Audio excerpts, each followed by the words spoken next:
कोविड-19, जी हाँ, ये नाम कोरोना वायरस को WHO विश्व स्वास्थ्य संगठन ने दिया।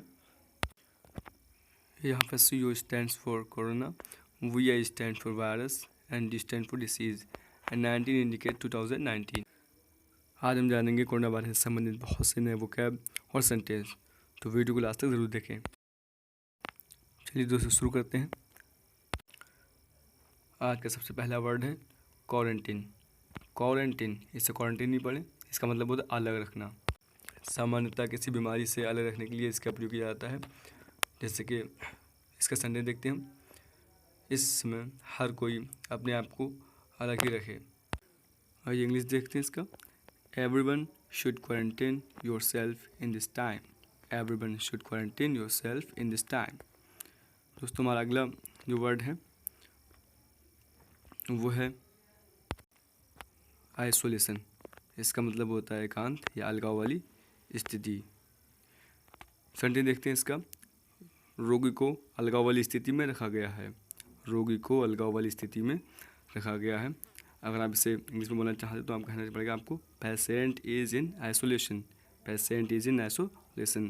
दोस्तों अगला वर्ड है हमारा एपिडेमिक। इसका मतलब होता है महामारी। ऐसी बीमारी होती है जो कि बड़े क्षेत्र में फैल जाती है, उसे महामारी कहते हैं। सेंटेंस देखते हैं इसका, कोरोना वायरस महामारी को रोकना मुश्किल है। कोरोना वायरस महामारी को रोकना मुश्किल है। इंग्लिश देखते हैं इसका, it is hard to control over corona virus epidemic. It is hard to control over corona virus epidemic. दोस्तों हमारा अगला वर्ड है जूनेटिक। जूनेटिक, जूनेटिक का मतलब होता है पशुजन्य रोग। ऐसी बीमारी होती है जो पहले जानवरों में होती है, फिर धीरे धीरे इंसानों में प्रवेश कर जाती है। तो दोस्तों ऐसी बीमारी को हम बोलते हैं पशुजन्य रोग, इंग्लिश में बोलते हैं जूनेटिक बीमारी। सेंटेंस देखते हैं इसका, प्लग एक पशुजन्य रोग है जो चूहों से फैला। इंग्लिश देखते हैं इसका, plague is a zoonotic disease which came from mouse. Plague is a zoonotic disease which came from mouse. दोस्तों अगला वर्ड है आज का हमारा हॉटस्पॉट। बहुत ही कॉमन वर्ड है। इसकी हिंदी होती है गढ़ या अड्डा। गढ़ या अड्डा ऐसे कहते हैं जहाँ पर कोई चीज़ की शुरुआत होती है या फिर कोई चीज़ बहुत ज़्यादा मात्रा में पाई जाए। इसका सेंटेंस देखते हैं, यह बगीचा जुआ का अड्डा है। यह बगीचा जुआ का अड्डा है। इसका इंग्लिश देखते हैं, this garden is a hotspot for gambling. This garden is a hotspot for gambling. दोस्तों अगला वर्ड देखते हैं हमारा नोवेल।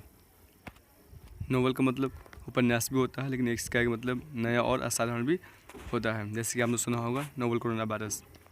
चलिए इसका सेंटेंस देखते हैं, नोवेल कोरोना वायरस को फैलने से रोका जा सकता है। नोवेल कोरोना वायरस को फैलने से रोका जा सकता है। इसका इंग्लिश ट्रांसलेट करेंगे, novel corona virus can be control from spreading. अगला वर्ड देखते हैं इसका, लीथल। लीथल, इसका मतलब होता है घातक या जानलेवा, मतलब ऐसी बीमारी जो मौत की वजह बन जाए। संडे देखते हैं इसका, इस दौर में महंगाई जानलेवा है। इसका English translation, inflation is lethal in this era. Inflation is lethal in this era. अगला सेंटेंस देखते हैं, बहुत ही अहम वर्ड अगला, पैंडेमिक। पैंडेमिक, इसका मतलब होता है विश्वव्यापी महामारी, मतलब ऐसी महामारी जो केवल एक देश में ना रहे बल्कि एक से अधिक देशों में फैल जाती है, तो उससे वैश्विक महामारी कहा जाता है, जैसे कोरोना वायरस, स्पेनिश फ्लू वगैरह।